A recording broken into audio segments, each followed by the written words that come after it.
author is an eclectic science fiction, fantasy author, and poet whose published works range through various subgenres and forms. And I lost something. Notably, the novel trilogy Bones of Starlight. She works varied modes of creative expression to her life while dedicated to the written world. This is Eva Elesicu.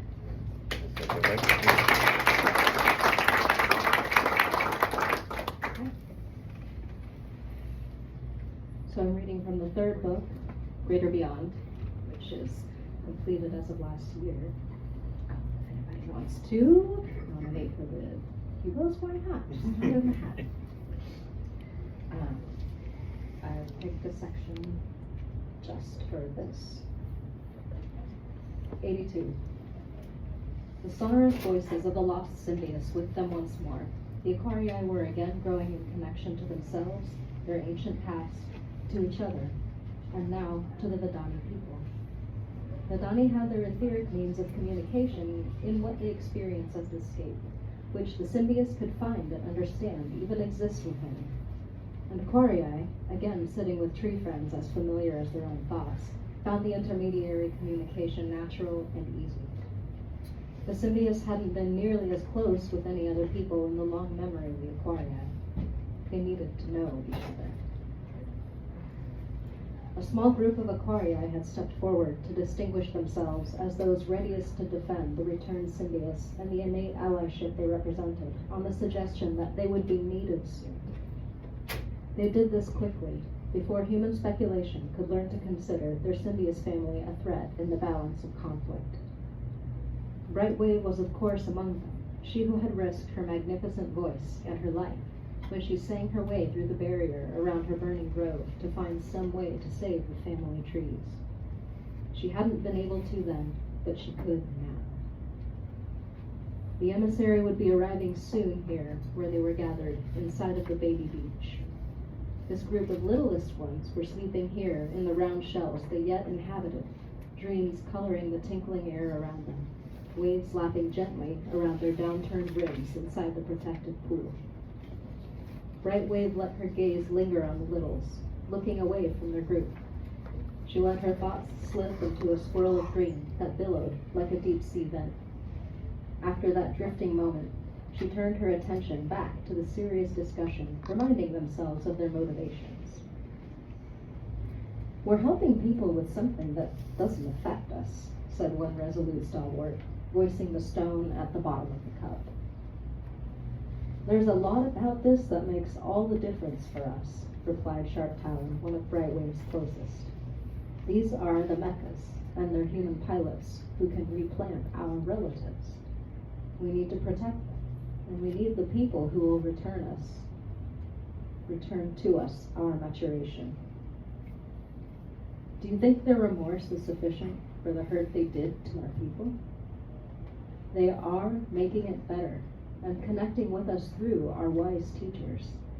There was so much more in what happened. Other people, other changes, not only their burden of responsibility. Our disaster and grief was real, but the Symbios are more real.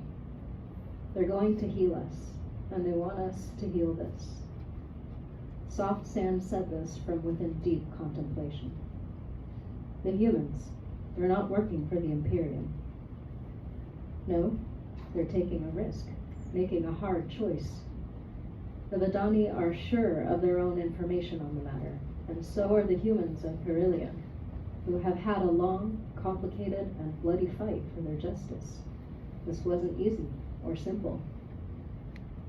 It's simple enough for us now, Sharp Talon summed up bluntly. Those mechani hold our trowels. The pilots, their children, they should not be hurt. If the mechani hold the trowels and the children control the mechani, then we must consider them equally irreplaceable. More so, of course. We also do not want them hurting people that they need not, considering the power that they wield. We are citizens of the Pangalactic Imperium. Will this cause them to take action against Aquarii? We in our places, in fact, uphold the Pangalactic Imperium. But that's also why we, as Aquarii, are going into this to mitigate damage in every direction. Lines are blurring and changing. Sides are ceasing to exist in stark polarization. You know the teachers are like that.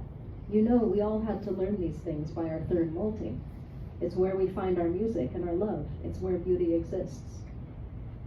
Tendrils waved slowly in whispering acknowledgement as Bright Wave's clear voice rounded off her impassioned insight.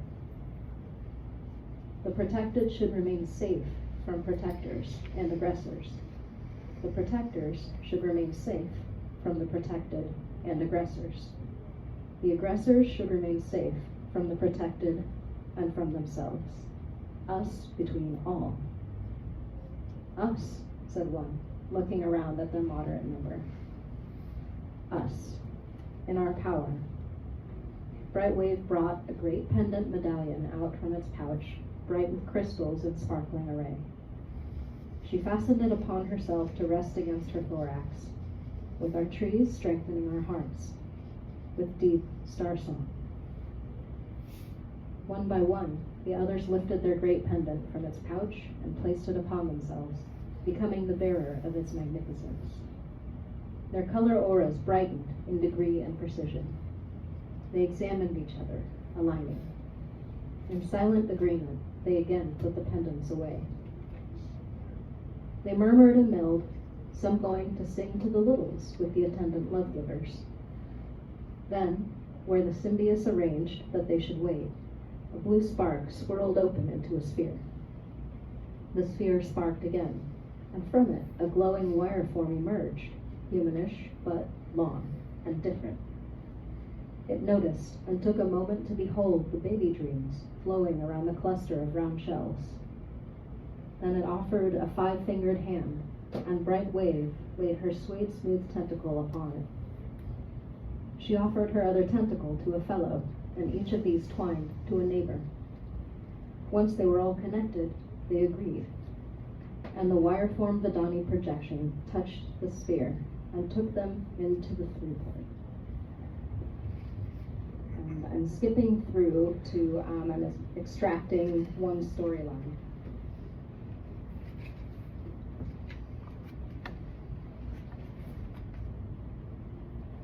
Now these characters are in a place of action. 84. The massive glassy rock tapped beneath their feet as the humans who'd volunteered for the buffer zone practiced the run they would use to move in groups during entry and exit. Center point leaders would guide group direction toward intended placements. Everyone ran bent over, arms splayed behind them to increase their aerial visibility. The position reduced the likelihood of becoming an unintended target by a friendly force. From above, you look like a bee doing a bee dance, instead of just a body under a head, is how Miria Io put it to her group of buffer zone protesters.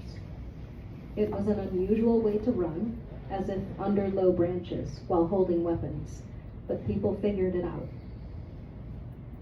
They did this training inside of incredible scenery, a pocket floating island within an uncrossable branch of rapids in the off-season Aurea aerial river.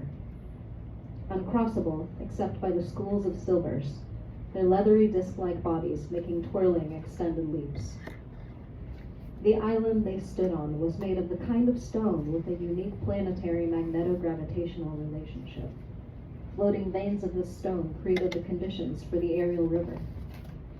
The configuration of other giant gems nearby caused the rapids to whoosh around them like a pocket with an opening, keeping them unseen. The protest volunteers have come from many places through their contact with the Vidani networks. There was an unreachable but not inhospitable meadowy plateau where they rested up in comfort and secrecy. They were both provided for and prepared. Each group took a throughporting to the aerial river island to do some run-through training. Simple, not too taxing. With them went a few organizers who could answer questions, and an Aquarii Aegis to prepare them. Soft Sand, wearing her Aegis pendant, rose from where she sat, watching the run practice. She went over to Miria, standing with the Herillionite observer and the Vidani wireform presence. They looked confident, said Soft Sand, and ready. They moved on to practicing the flattened group run with increased surrounding levels of intense Aquarii vibrational manipulation. At practice peak, the rapids seemed to change character entirely, sound whooshing as though raising one mighty voice, light waves glistening off the water in blinding rainbows. This, of course, would be almost nothing like what they were anticipating. Those moments would be situational. But it was a solid check to see if the buffer volunteers could withstand amounts of intentional distortion within a chaotic atmosphere of unstoppable forces. Some found their limits, while many others confirmed their willingness and capability. Wrapping things up for this session, Miriam found the two in the group who were her actual cousins. She'd been able to identify and communicate with them over the local secret network in their lockdown area. They'd involved other willing relatives, and the bunch made it through the cooperation and readiness checkpoints to serve as backup for their little guy Basil. He wasn't going to be in a Mecca, but this massive situation involved him, and they decided to be supportively present. "How are you feeling?" she asked them. "Woo-hoo," said elder cousin Kribu. "I'm going to want to process that later with a nap. When I wake up, it'll be in a normal world where things like this happen." There are things about this that I hope don't become normal, but I support you holding on to your remaining sanity with whatever coping mechanisms you can safely employ. You're my new coping mechanism. I'm just so thankful for your strength, my family. Our boy is amazing. He cares so much, and he's so good. Thank you for letting the child lead the way. It was time. We were ready to understand the things he wants to teach us. Blood harmony. Sweat symphony.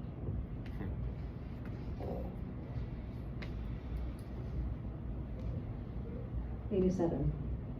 This piece of paper was left behind in a tent, in the great meadow. It's been so long since the great cataclysm of our lifetimes took away our beautiful planet of Wherein. Some of us held the memory of that place so dear that it became our lives ever since. Now we're the bullet in a beast too big to comprehend, eyeing the vulnerability of a power so all-encompassing that most don't even perceive it. What we do may only be one small thing, but it was impossible until we carved our stairway step by step into the side of the mountain. This could take away only one weapon, break only one illusion, and here we, the remainder, may very well triumph over what nearly destroyed us all. Then, we can make peace with our ghosts by giving our strength to the life which yet waits to be lived. We offer our breath so that others may breathe, as our loved ones did once, without the threat of this menace. We have forged the keys to unlock every door, discovered the fine print between the lines, examined the blueprints of it all, the documents, so many documents. The help we have, the allies, the brave hearts, is beyond anything we could have imagined at first. And we are also just a piece of their picture, which makes this feel more real. This is really happening. I'm thankful, so thankful, for these ordinary people who've left their homes because they know this is a cause for humanity.